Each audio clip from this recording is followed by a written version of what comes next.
All right, guys, here it is. Why was I a top 100 agent in 2018? In the last 18 years of my real estate career, when I was selling homes, and the reason, it's real simple, guys. I'm gonna break it down real quick. Why was I a top 100 agent when there's so many average agents? What's the difference? I've been asked this many times, so I'm gonna break it down in this video. So the difference between myself and an average agent is I go above and beyond. Anything and everything I do, I'm committed, I'm focused, I have my why, I have my reason, wanted financial freedom, wanted to be able to have flexibility, but I sacrificed and I did what most people won't do, which anybody can do.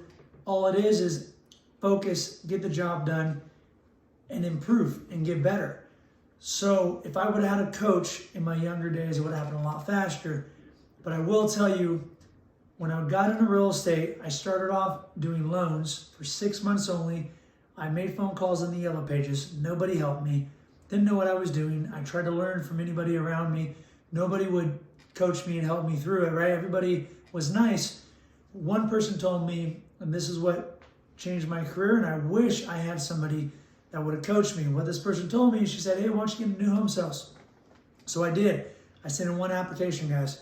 My application actually got sent out, it got rejected, and then the manager of the person that rejected it wanted to know why I had so many jobs.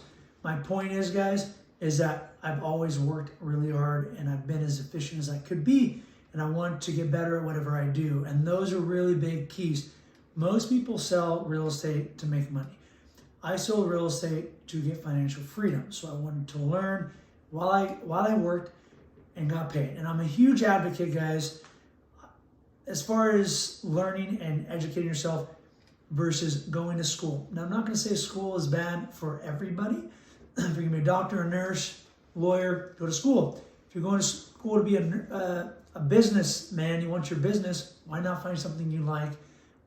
Go get mentored by somebody that's running the business or something that you're interested in and learn that way. So that's why I chose real estate, because I wanted to learn while I got paid. And real estate, sky's the limit. So you have to really know why you want to do it in order to commit to something. So I think without even knowing it, I was very efficient on making my choice of what I wanted to do. I wanted to do something that there was no limit. And every job I had, I moved from the next to the next, 2 or 3 at a time, because I wanted to get better. And once I maxed out, there was no reason to do it. Most people want to be comfortable.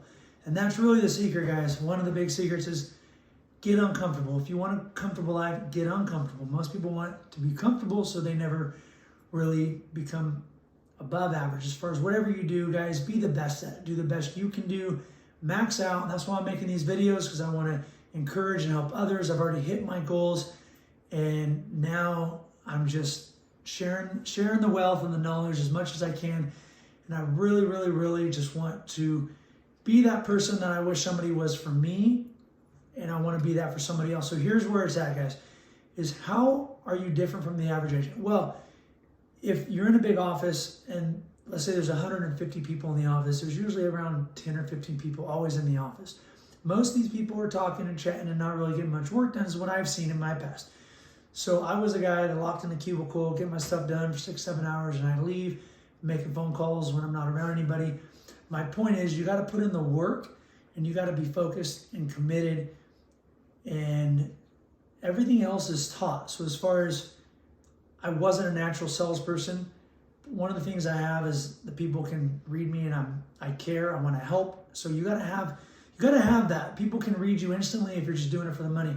So you got to care, you got to go above and beyond, you got to really step up and educate people. So I remember an agent telling me once that I trained, and I was telling them that you need to know the loans. You need to know how to explain the breakdown, and know what a $250,000 loan payment is versus a $500,000, and different types of loans. You need to know that. And they told me, well, that's not my job. And I told them, your job, anybody can sell houses, guys. It is true. The average agent sells 3 to 4 homes. The last 18 years of my career, I was averaging about 50 to 60 homes a year. Now, where we're at now is most people just want the easy money. And there's so many agents that are doing videos all the time, love posting stuff and TikTok and Facebook and all these things. Guys, honestly, you don't need to even do any of that, honestly, until you made it, in my opinion. Maybe a video every once in a while, but guys, people spend so much time on making these videos, trying to be famous, and at the end of the day, it really does come down to the most efficient way of making money, and that is getting in front of people that want to buy houses. So, TikTok, Facebook, all these things are great little added features you can use. The number one thing is get really good at what you do. So become the best buyer agent that you can be. A lot of people will coach you become the top listing agent your first year in real estate, guys. I totally disagree. Even if you're in it for 10 years, you don't want to become a listing specialist until you have a lot of repeat business from your buyers. So you really want to focus on the buyers. Buyers are the low-hanging fruit, but here's the thing that most people don't do. They don't educate their buyers enough and help them get off the fence. I can interview 100 agents in Fresno or any city you're from, and about maybe 5 to 10 of them will be able to sell me on why I should buy a house. Most of them, and I've heard this from so many agents say, well, that's what my client wanted to do. That's the offer they wanted to put. They told me this. And, I don't tell them, I don't give them my advice, because then it would be my fault if they. And guys, you want to be able to coach your clients. This is your business. So if you go to a lawyer, they're going to give you advice. They're going to tell you the odds, and this is what you want to do. If you don't do it, this is what's going to happen. They want to give you, you want to take their advice from what they've seen, and you got to trust them. And that's what we do as realtors. We should be advising our clients, giving them. I typically use percentages a lot. So if there's 10 offers on this property and it's a $300,000 house, the odds of submitting this offer that you want to present of $5,000 or $10,000 over is you have about maybe a 40-50% chance of getting it, because with 10 offers, it's going to go about $25,000 to $30,000 over. The only reason why I know this is because I see a lot of offers when I was selling lots of homes. So my point is, you have to know your business. You have to be good at what you do. You have to be passionate for it. You have to have a reason that drives you to want to be better than you were yesterday. And I almost said better than everyone else. But at the end of the day, guys, you don't want to compete with anybody. You want to compete with yourself. Get 1% better a day. And if you're going to sell houses, or if you're going to be a nurse, or if you're going to be a doctor, whatever you're going to be the best you can be. And if you're being the best you can be, you should constantly improve, and you should hit new levels. You're going to have new challenges, and you should get better, and you should improve everything. Eventually, you're a buyer agent 1 year. If you sell 50 homes your first year, the next year you should sell 100. And you do that by getting 2 buyer agents while you focus on listings now, because you have listings from your buyers that are selling, but you're still a buyer agent until you have 15 or 20 listings coming in without you doing anything. And then you become a buyer seller specialist, and you get out and you spend money on leads, but you don't do anything. I know so many agents that cannot give me a great listing presentation that are selling homes, because it's real easy when your friend or family calls you and you list a property. It's not easy as when you go up against 3 or 4 other agents and you beat them out. And the way you beat them out is you learn psychology, you learn sales, you get better, you practice, and that's how you become perfect. By perfect practice, the best you can become. Perfection, you work on it. There's obviously never a day where you're going to be the best at everything all the time. But if you get really good and do something thousands of times, you get really good at it, right? So my point is, focus, be passionate, and I probably should pencil this out and give you like 5 or 7 bullet points. But my point is, it isn't hard, guys. It really isn't hard to become the best agent. But you have to like what you do, and you have to, in a way, look for the good of the things you like. Like, for example, I never really liked paperwork. I was pretty good at it. Very efficient, because I like to not make mistakes, but I didn't like it because it was hard for me to keep my focus.